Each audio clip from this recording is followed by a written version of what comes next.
तो आज मुझे नया नया ज्ञान प्राप्त हो रहा था।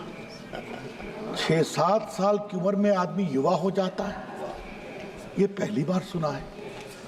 अंदर जाके ढूंढूंगा कि ये ज्ञान कहां से आता है। तपस्या से गर्मी आती है, ये दूसरा ज्ञान प्राप्त किया। भाई कौन पढ़ा रहा है? ये तो मैंने कई बार इस हाउस में कहा वो होमवर्क नहीं करते, लेकिन तपस्या ऐसे पवित्र शब्द को क्यों बदनाम कर रहे हैं कि उससे गर्मी आती है। माननीय विपक्ष के नेता को बड़ी विनम्रता से कहना चाहूंगा, तपस्या है जिससे महान ऋषियों ने समर्पण किया शाश्वत रूप से, क्योंकि अनंत के साथ मिले। ये होती है तपस्या। और तपस्या अगर जानना हो तो एक बार गांधी जी को पढ़े। मुझे मालूम है सावरकर के प्रति उनको बहुत परेशानी होती है। एक बार इस सदन में मैंने आग्रह करूंगा, एक बार इनको अंडमान निकोबार की सेलुलर जेल में ले जाया जाए, जहां 11 साल सावरकर बंद थे। मैं 3 बार गया हूं उसमें, और जब भी गया हूं तो रोया हूं। उनको लिखने के लिए कलम तक नहीं मिलती थी, और नीचे कच्ची फांसी दी जाती थी ताकि दर्द हो और सावरकर डरे। ठीक है, आप अपने राजनीति के लिए जो कुछ भी बोलिए, लेकिन जिस व्यक्ति ने देश के लिए इतना त्याग किया, उनके भाई की मृत्यु अंडमान में हो गई, उसके बारे में ऐसे शब्द का प्रयोग न करें। ये मैं बहुत विनम्रता से कहूंगा। और फिर कहूंगा, ट्यूटर बदलना बहुत जरूरी है। ये ट्यूशन कहां से आ रहा है ये बताना बहुत जरूरी है। अध्यक्ष जी, उपसभापति जी संविधान को बनाने वाले महान लोग थे। उन्हें आज 70वें वर्ष में विनम्र प्रणाम करता हूं। किसका नाम लूं? डॉक्टर अम्बेडकर का लिया गया, नेहरू जी का लिया गया, राजेंद्र बाबू का लिया गया। 2 नाम उधर से कभी चर्चा क्यों नहीं होते हैं? सरदार पटेल और मौलाना आजाद क्यों? मैं तब से देख रहा था विपक्ष के नेता कब सरदार पटेल का नाम लेंगे। और आज जब 75 वर्ष की बात हो रही है, तो माननीय संसदीय कार्य मंत्री ने डॉक्टर अंबेडकर को 89 में मिला भारत रत्न की चर्चा की। मैं पीड़ा से एक और बात कहना चाहता हूं, सरदार पटेल नहीं होते तो ये देश बिखर गया होता। इस हाउस में मैं बहुत ईमानदारी से बोलना चाहता हूं, 550 से ऊपर रियासतें थी, सबको सरदार पटेल ने हैंडल किया, सब भारत में मिल गए। एक को नेहरू जी ने हैंडल किया, बाद में नरेंद्र मोदी को ठीक करना पड़ा। यह है कश्मीर भारत का मुकुट है। क्या क्या बात की गई। वाल्मीकि रामायण लिखने वाले वाल्मीकि कौन थे? संत रविदास कौन थे? उन्होंने अपने तप से अपने को ईश्वर से कहां जोड़ा था? कभी जानने की कोशिश करते हैं वो? तो कृपया करके कहते हैं, जब भारत का अभंग मुद्रा दिखाते हैं, कृपया करके भारत की विरासत को समझें। सर, वो भारत के संविधान निर्माताओं ने क्या सोचा सर? क्या सोचा सर? कि भारत के आम इंसान को, आम नागरिक को भारत की नीति तय करने का अधिकार देना है। ये सवाल था। कौन, किसको अधिकार मिले शासन का डेमोक्रेटिक गवर्नमेंट में? और सर, हमें इन्हें सैल्यूट करना है कि न जाति, न धर्म, न उपासना पद्धति, न शिक्षा, कौन कितना अमीर है कितना गरीब है, कौन पुरुष है कौन महिला है, कोई अंगड़ा है कोई पिछड़ा है, सबको अवसर मिलेगा वोट देने का, और उनके वोट से भारत का भविष्य तय होगा। आज सर 75 साल की सबसे बड़ी सीख क्या है? भारत का आम नागरिक जानता है कि अपने वोट की ताकत से हम किसी को भी जिता सकते हैं और किसी को भी हरा सकते हैं।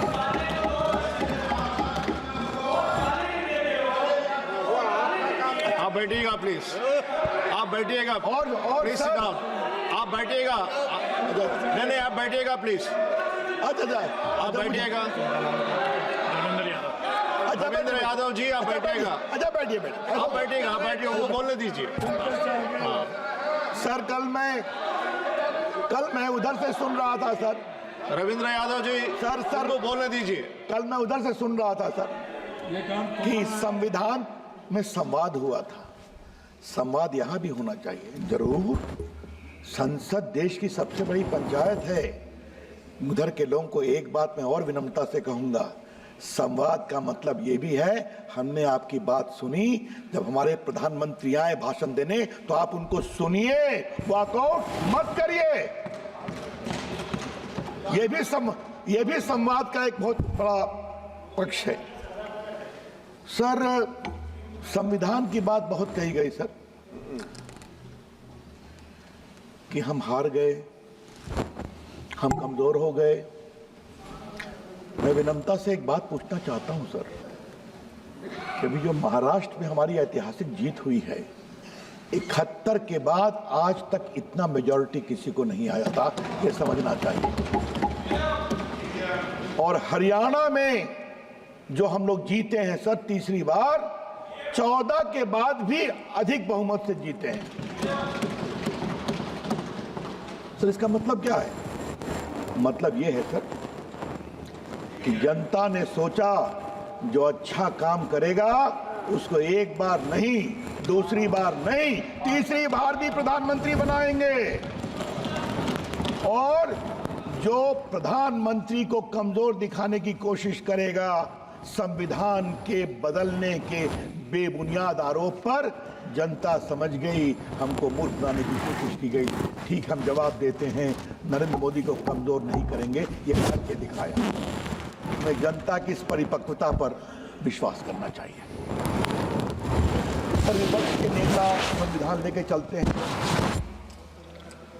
शपथ लेते हैं तब भी संविधान लेकर चलते हैं। उस दिन गाजीपुर में धरना दे रहे थे तो देखा हाथ में संविधान है। संविधान की आत्मा रो रही होगी कि भाई मुझे कहां कहां घुमाओगे, कहीं तो छोड़ दो। ठीक है सर, आज मैं भी सर थोड़ा उनको संविधान दिखाना चाहता हूं। और ये है सर मौलिक संविधान, ओरिजिनल जो संविधान बना था सर, आज मैं वो संविधान इस 75 साल की यात्रा में दिखाना चाहता हूं। सर ये काफी बड़ा है सर। अटल बिहारी वाजपेयी की सरकार थी, अपने पुराने मित्र को याद होगा तो उसको लाया गया था। जब माननीय मोदी जी ने मुझे देश का कानून मंत्री बनाया, हमने कहा छोटा करके इसको देश में भिजवाऊं जजेस को, चीफ जस्टिस को। कल माननीय राजनाथ जी ने चर्चा की थी सर। ये देखिए सर, फंडामेंटल राइट के ऊपर प्रभु राम माता सीता और लक्ष्मण के साथ लंका की विजय के बाद अयोध्या लौट रहे हैं। ये देखिए सर, ये देखिए directive principles of state policy कहाँ आ गए हमारे मित्र प्रेमचंद जी।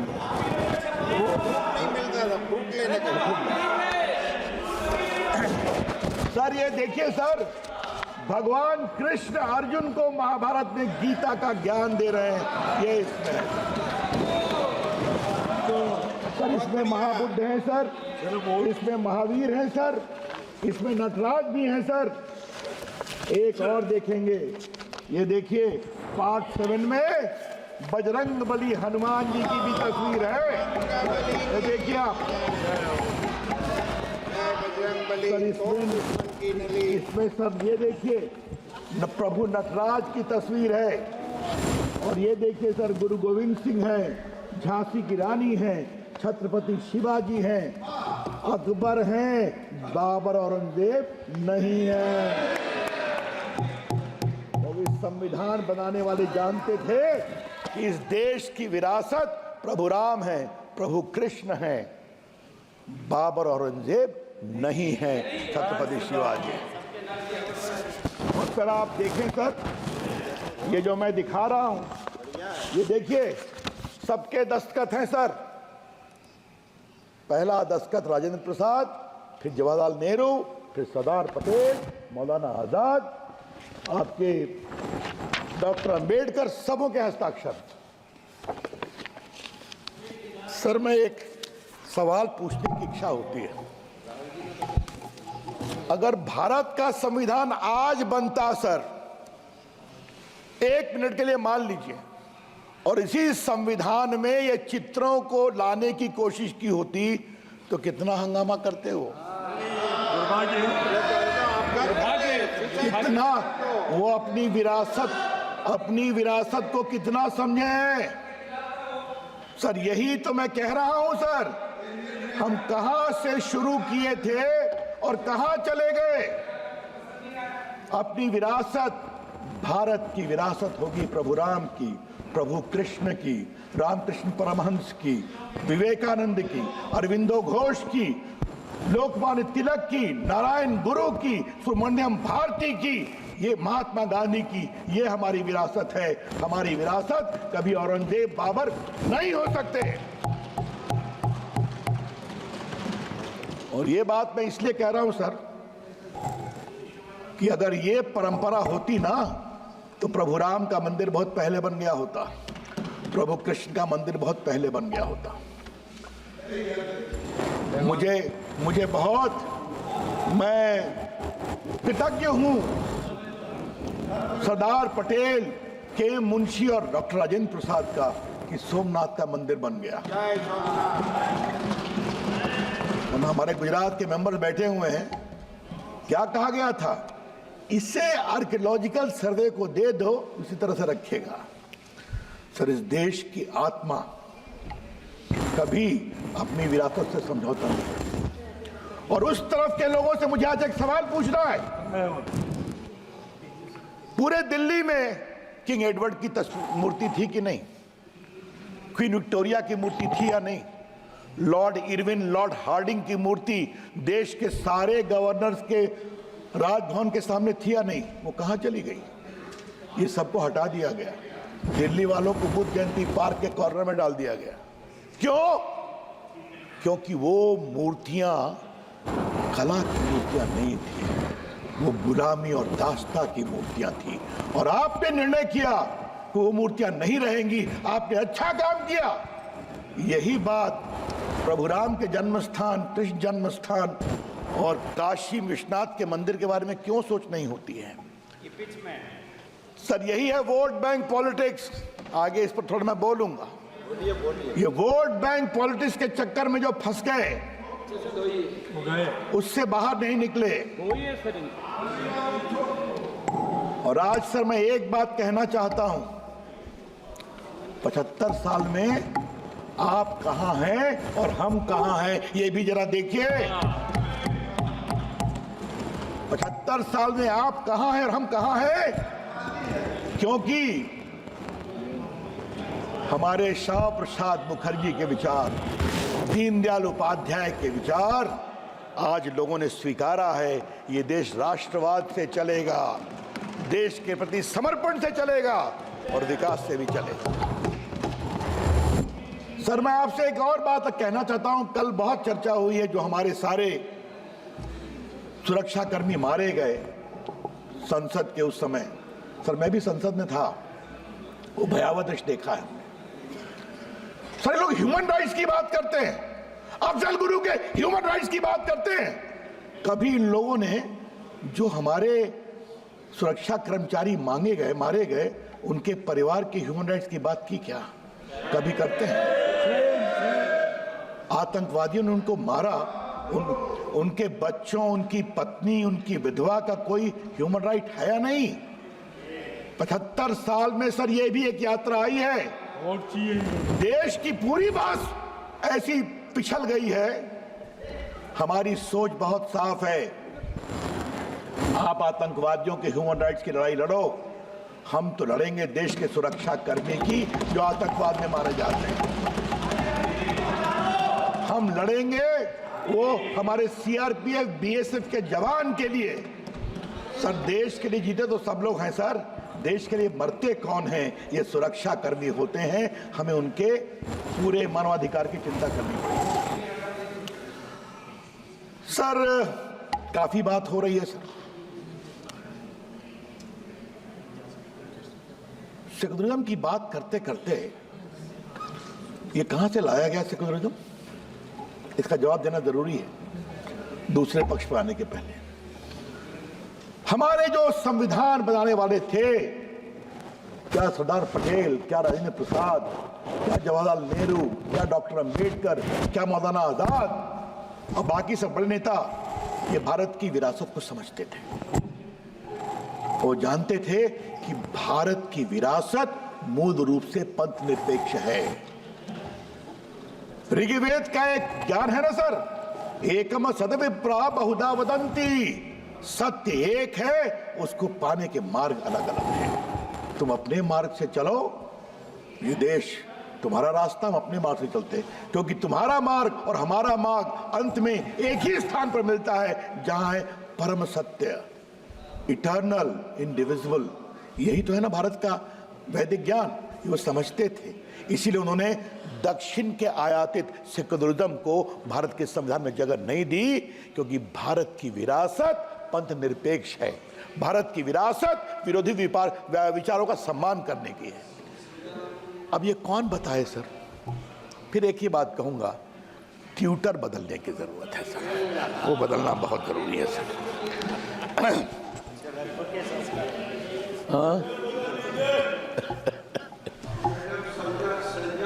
सर आज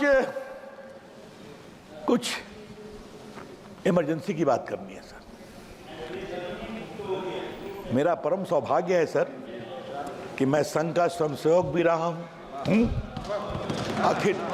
अखिल भारतीय विद्यार्थी परिषद में 13 साल काम किया है और मैंने लोकनायक जयप्रकाश की अगुवाई में बिहार आंदोलन में भी भाग लिया। भ्रष्टाचार मिटाना है, नया बिहार बनाना है। और सर कमाल हुआ सर, शुरू हुए हम लोग की इतनी पिटाई हुई थी लाठियों से, दुबले पतला था बहुत उस समय सर, स्वर्गीय सुशील मोदी और हम दोनों इतनी लाठियों से पिटे थे कि आज भी याद करता हूं तो पीड़ा होती है। मीसा में बंद कर दिया गया था सर, और कैसे गिरफ्तार किया गया था? मैं घर से भभुआ जा रहा था, 10 पुलिस वाले मुझे उठा करके पटक करके जीप पे डाल दिए, मैं गश आकर बेहोश हो गया था। ये सब देखा है, क्या ये लोग बात करेंगे? क्या बात करेंगे?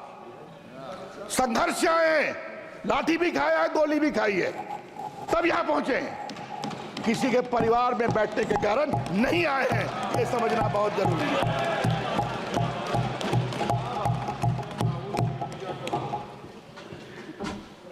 सर इंदिरा जी फंसती गई, 71 के बाद बहुत लोकप्रिय थी, जीत गई, लगा आप तो हम जीतते रहेंगे।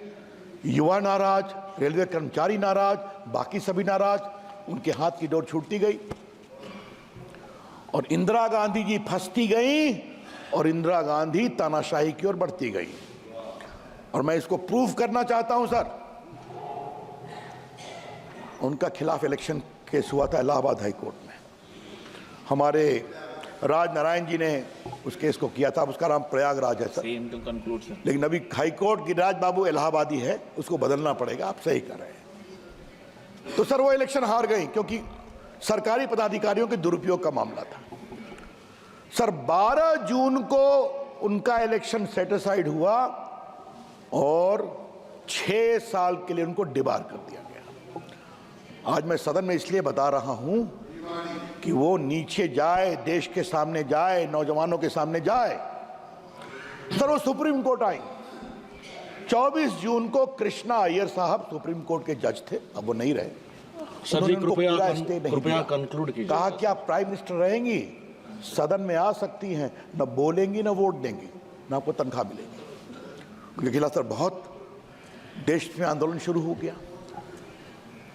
सर 25 जून को लोकनायक जयप्रकाश नारायण, आप जरा शांत रहिए ना, लोकनायक जयप्रकाश नारायण की एक रैली थी रामलीला ग्राउंड पर सर, लाखों की संख्या थी सर। उन्होंने कहा, एक बहुत बड़ी बात कही सर, रामधारी सिंह दिनकर हमारे बिहार के कवि, जो राष्ट्र कवि हैं, सिंहासन खाली करो कि जनता आती है। कंक्लूड कीजिएगा sir. Sir give me 5-7 minutes, I just conclude. Sir आपको बताऊं, सीधा इमरजेंसी लगा दी गई और ये हमें बोलते हैं लोकतांत्रिक मान्यताओं की बात, अभंग मुद्रा दिखाते हैं। भारत में इंटरनल इमरजेंसी पहली बार लगी थी और कैबिनेट का अप्रूवल नहीं हुआ था। राष्ट्रपति फखरुद्दीन अहमद नहीं मान रहे थे, इंदिरा जी ने हड़काया, हमने तुमको बनाया साइन कर, उन्होंने साइन कर दिया और सुबह में 6 बजे कैबिनेट की मीटिंग से रेटिफाई किया गया। सर क्या क्या हुआ, लोग जेल चले गए। राधा मोहन जी सही बोल रहे हैं, वो भी उस आंदोलन के साथ ही हैं सर। किसको किसको, हमारे कहाँ गए, मुलायम सिंह भी जेल में थे, पता है ना, लालू जी भी जेल में थे और डीएमके की सरकार को डिसमिस किया गया था इमरजेंसी में, ये भी याद रखें, समझे आप।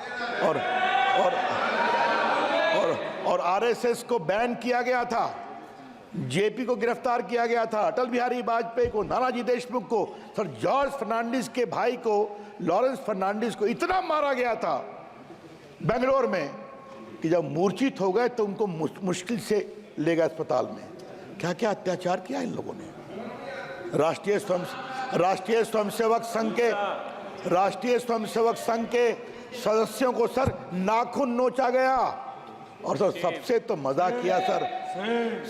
मजा किया सर हमारे दिल्ली में पत्रकारों के ऊपर, ये जो बहादुर शाह जफर मार्ग है ना, इसका पूरा बिजली काट दी गई। Sir, last 1 minute, sir. Please conclude. Last 5 minutes, give me. I will conclude. Lal, please, sir. Something very important. I am saying. Thanks. Sir, please allow, sir.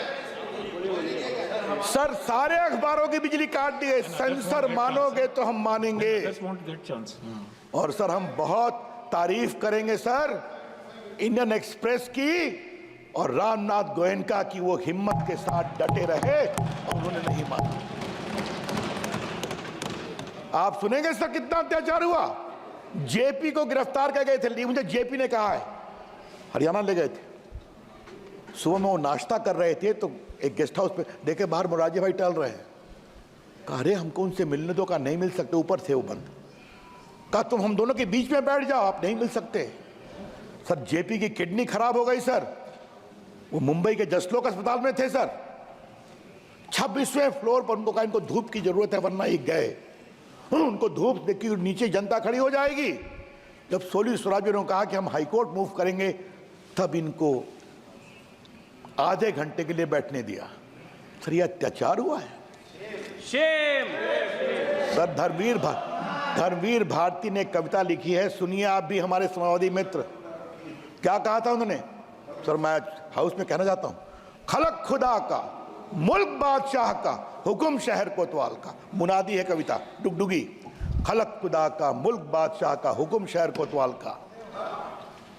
सबों को खबरदार किया जाता है कि अपने खिड़की दरवाजे बंद कर ले, गिरा ले पर्दे और बच्चों को सड़कों पे अकेला न छोड़े, क्योंकि एक 74 बरस का बूढ़ा अपनी कांपती आवाज में सड़कों पे सच बोलता हुआ निकल पड़ा है। सर अटल बिहारी वाजपेयी की कविता है जेल में, हम टूट सकते हैं मगर झुक नहीं सकते। सर आज तक आपने माफी मांगा, सर 5 मिनट वक्त दीजिए। सर जुडिशरी में बोलना बहुत जरूरी है सर, 5 मिनट वक्त दीजिए काइंडली सर। इन्होंने जजेस को सुपरसीड किया। फिर मौका मिलेगा सर, और भी मौका मिलेगा, और भी लोग हैं बोलने के लिए। बस 5 मिनट और भी लोग हैं बोलने के लिए, उनको भी समय देना चाहिए। उन्होंने किसको सुपरसीड नहीं किया सर? सर आपको फिर समय मिलेगा, फिर मिलेगा। Sir please. सर आप बहुत करेंगे सर आप। और HR खन्ना जिन्हें एडीएम जबलपुर में उन्होंने कहा इमरजेंसी में भी लोगों के मानवाधिकार नहीं हो सकते, हट सकते। सर उनको 2 महीना के लिए भी भारत का मुख्य न्यायाधीश नहीं बनने दिया क्योंकि उन्होंने डिसेंट किया था। ये लोग क्या बात करते हैं सर। और मालूम है सर, जब उस केस की सुनवाई हो रही थी, इसी जैसे HR खन्ना ने पूछा attorney general, if a person is shot while he being arrested, does he have any relief? No, in emergency has no relief. ये शर्मनाक बात करने वाले। सर जी धन्यवाद सर जी।